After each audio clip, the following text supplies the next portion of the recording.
हम आपको अंदर की बात बता दे, रहस्य की बात बता दे, बहुत ध्यान से सुनना।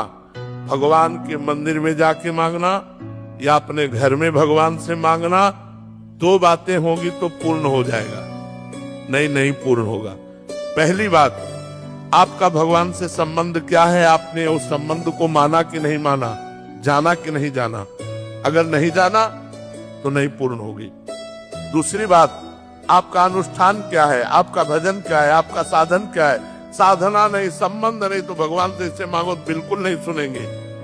भाव युक्त पुकार ही भगवान सुनते हैं। भाव बिन सुनी पुकारे मैं कभी सुनता नहीं। भाव पूरित टेर ही करती मुझे लाचार है।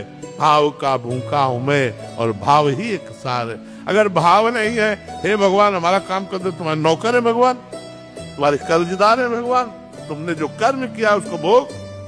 अगर भगवान से संबंध है, मेरे प्रभु मित्र है, मेरे प्रभु स्वामी है, मेरे प्रीतम है, तो हम उनसे कह सकते हैं यार सुनो बड़ी समस्या है, आपका ही दिया हुआ परिवार है, कुछ करो ना जुगाड़, तुम्हारे लिए तो कोई कवि है नहीं, अखिल कोटि ब्रह्मांडों के ईश्वर हो, यार हमारी बात बन जाएगी, तुम्हारा कुछ जाएगा नहीं, कृपा करो। ये प्यार से, हमारे दोस्त हैं तो हम दोस्ती की तरह बात करते हैं, स्वामी है तो स्वामी की तरह बात करते हैं, पिता है तो पिता की तरह बात करते हैं, पुत्र है तो पुत्र की तरह बात करते हैं। अब आप पूछ रहे हो 1 लाख का हार का और जेब में नहीं है 25 पैसे, तो धक्का मार के ही भगा देगा। तो कितना तप है तुम्हारे पास, कितना पुण्य है तुम्हारे पास, कितना आपके पास भजन है, अब वो है नहीं और भगवान से कोई हमारी पूर्ति कर दे तो सब मम प्रिय सब मम उपजाए। संपूर्ण सृष्टि भगवान की है और विधान रख दिया है, अवश्य में वो भोक्तव्यम कृतम कर्म शुभाशुभम, जो तुम पाप और पुण्य करोगे उसका फल तुम्हें भोगना पड़ेगा।